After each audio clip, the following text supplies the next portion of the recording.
Jadi yang berhubungan dengan Ramadan, apa yang menyebabkan amal-amal ibadah bisa sampai di hadapan Allah? Amal ibadah yang disertai dengan ilmu hikmah. Amal ibadah yang senantiasa tahu dengan tujuan hidup.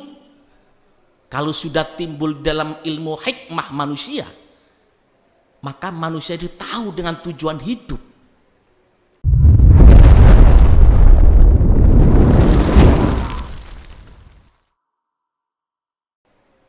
Assalamualaikum warahmatullahi wabarakatuh.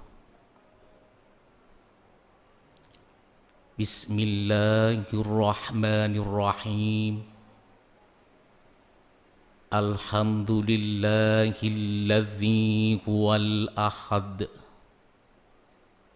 al-wahidus samadu yahdi lirrasyad, alladzi lam yalid wa lam yulad wa lam yakul lahu kufuwan ahad. Allahumma ya aliyu ya azim,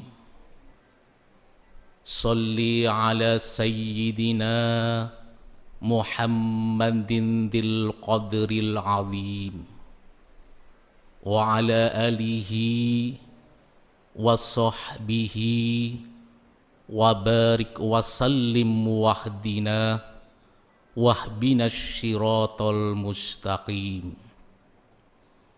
A'udzu billahi minasy syaithanir rajim. Bismillahirrahmanirrahim. Ya ayyuhalladzina amanu kutiba alaikumus siyam kama kutiba alal ladzina min qablikum la'allakum tattaqun. Shadaqallahul azim. Amma ba'du. Khatratal mukarramin, para alim, para ulama, para habaib, para kiai, para ustadz, seluruh pendengar alam hikmah dimanapun berada, yang saya taati dan saya hormati.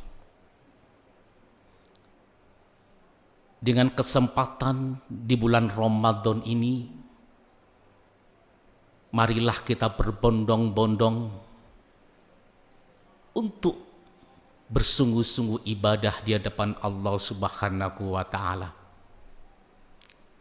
yang mana seluruh umat Islam diberikan kesempatan oleh Allah dalam 12 bulan, hanya 1 bulan yang diberikan kesempatan untuk umatnya Rasul,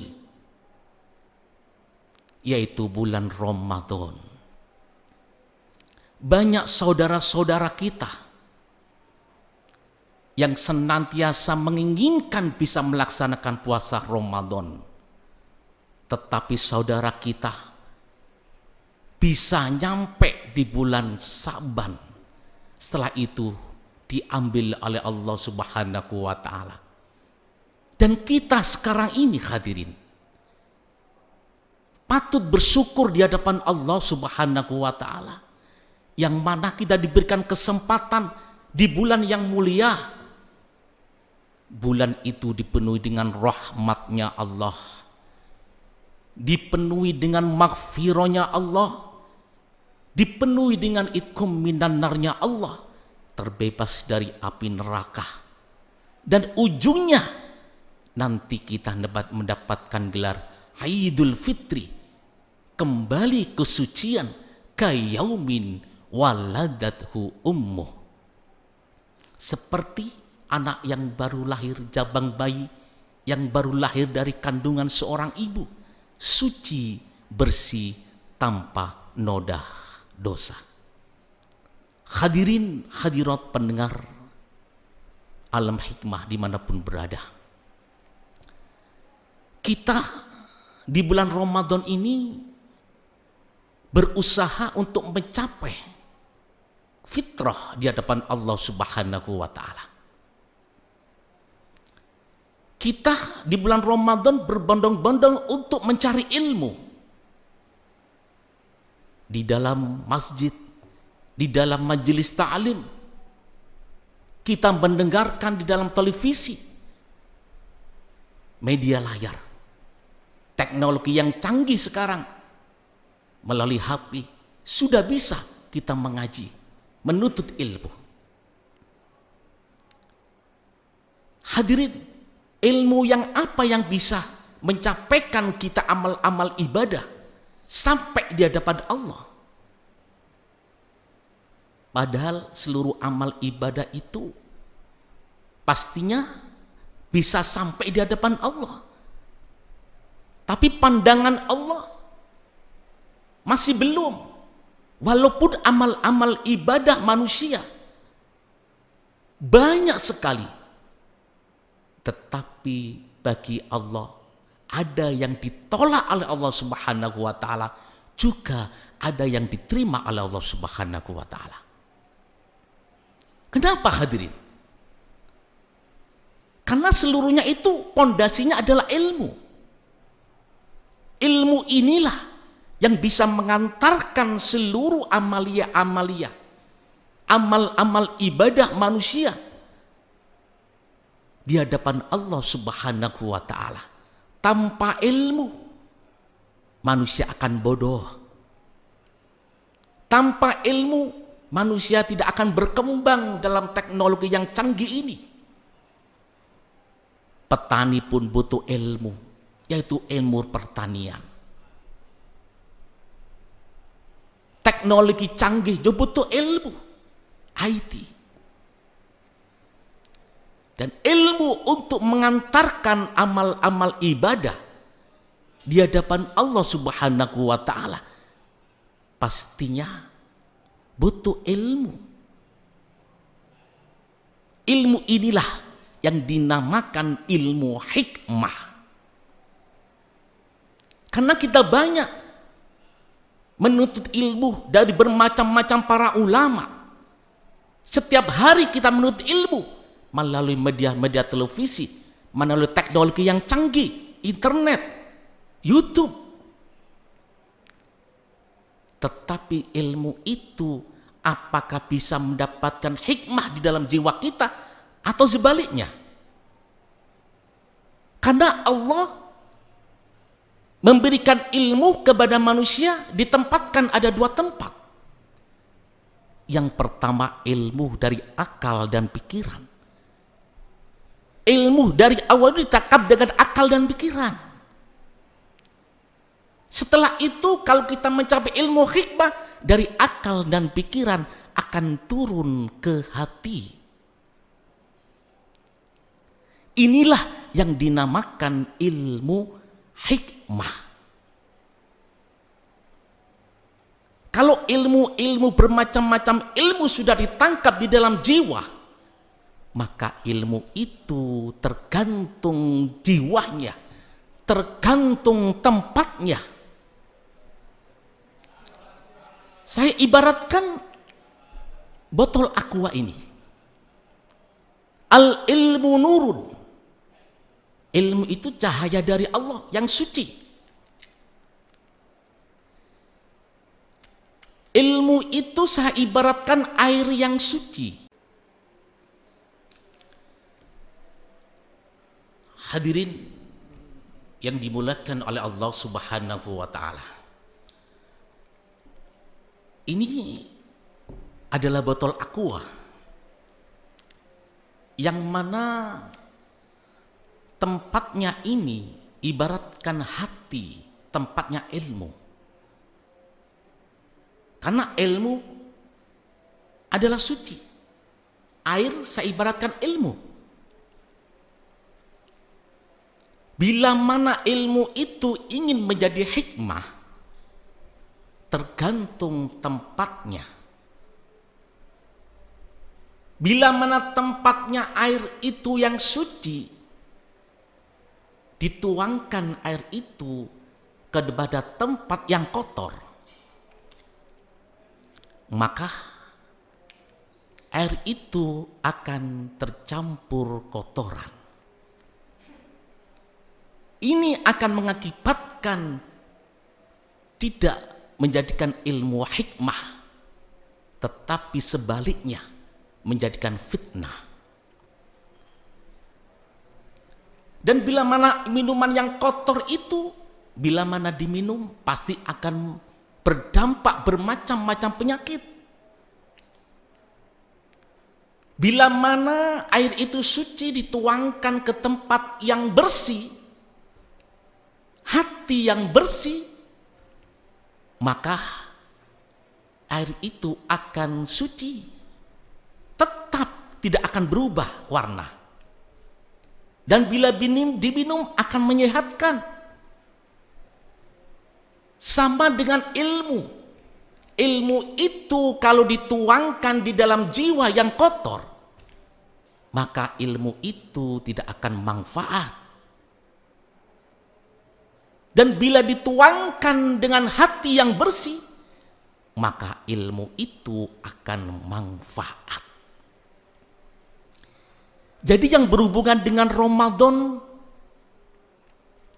apa yang menyebabkan amal-amal ibadah bisa sampai di hadapan Allah? Amal ibadah yang disertai dengan ilmu hikmah. Amal ibadah yang senantiasa tahu dengan tujuan hidup. Kalau sudah timbul dalam ilmu hikmah manusia, maka manusia itu tahu dengan tujuan hidup.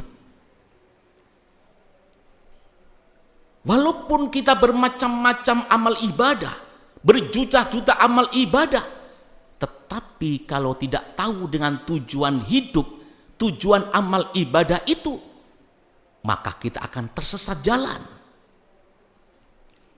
Apa sih tujuan amal ibadah? Biar kita tahu. Jangan sampai kita tersesat jalan dalam amal-amal ibadah. Di dalam surat Az-Zariyat dikatakan oleh Allah, tujuan Allah menciptakan manusia, wa ma khalaqtul jinna wal insa illa liya'budun.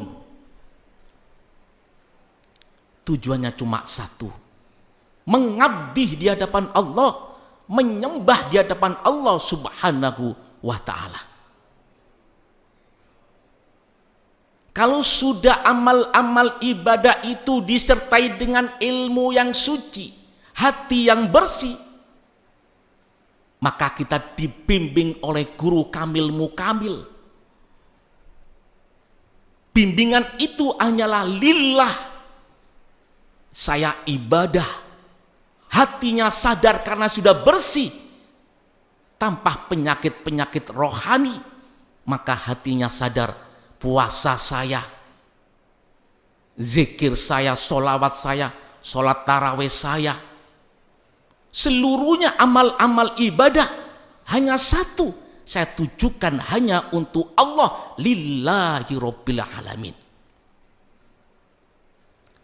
Ini yang disertai dengan ilmu. Hadirin, kalau amal-amal ibadah itu sudah disertai dengan lillah, hanya Allah, apakah bisa nyampe di hadapan Allah? Belum menjamin, masih ada proses-proses. Saya ibaratkan ada gerbong kereta api. Gerbong itu bermacam-macam gerbong. Ada 5 gerbong. Setiap gerbong itu berisikan amal-amal ibadah.